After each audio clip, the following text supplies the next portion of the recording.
Super X here, and today we're going to do a little segment on wicking with Koh Gen Do Japanese organic cotton. This is the stuff right here. As you can see, it comes in a pad. It's the perfect thickness to be split in half and cut into wick strips. Also notice the little cotton seeds in it.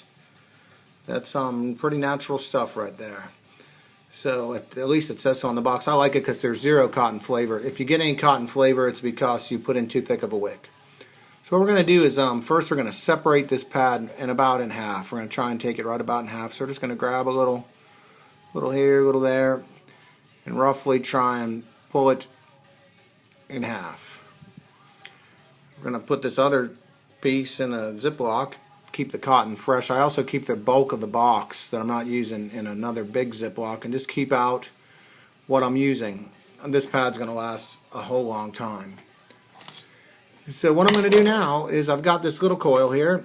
I want to basically match the width plus just a hair. The width of the wick plus just a hair. So what I'm going to do is I'm just going to slice off a little strip of it. About that big. Just snip it off. That's quite a bit thicker than my coil, so from here I'm just going to pull a little bit more off. That probably won't be needed. So there's the piece I'm going to end up with. I got a moist bounty over here on the side. What I'm going to do is I'm not going to twist this dense at all.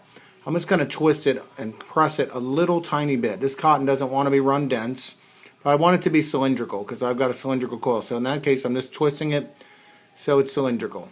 That's it, not putting any pressure. And then on one end I'm going to make a little point. Again, we're just going to take it and twist it until it's pointy. That's the end we're going to stick through the coil. Okay, and then snip off this little tiny piece that won't go through probably, and then we're just going to stick it into the coil. And there it is. Now you'll notice when I'm pulling this through that it's going in there easy. It's not binding up. If it does bind up a little bit, you probably got too much. But as you can see, that went in without any kind of, just a perfect amount of resistance. Not a lot of resistance at all, but not so loose that it's just flopping right through there too. Now we're going to trim this so it's a nice short wick. Not a lot coming out of it at all. It's just about like that, right? So now we're going to zoom in on the coil deal. If I can pull this off. We're going to do a little squonking on it. And you're going to watch it, how it comes up and works. This being a cyclone, a modified cyclone. As you can see that it just grabs the juice. It's already soaking wet and ready to go.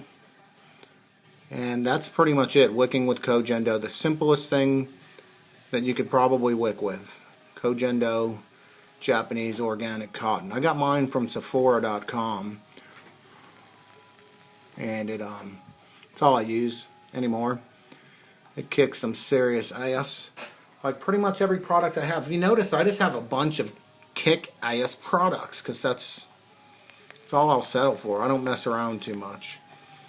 This is on a VV Grand. That's turned down to a relatively low voltage. I could turn it up and scorch that thing if I was so inclined. But I don't vaporate at that high of a level. I keep it down relatively low. That's why that coil is so large in there too. Look at the way that cyclone with the hole down at the deck drains. Pretty good, huh?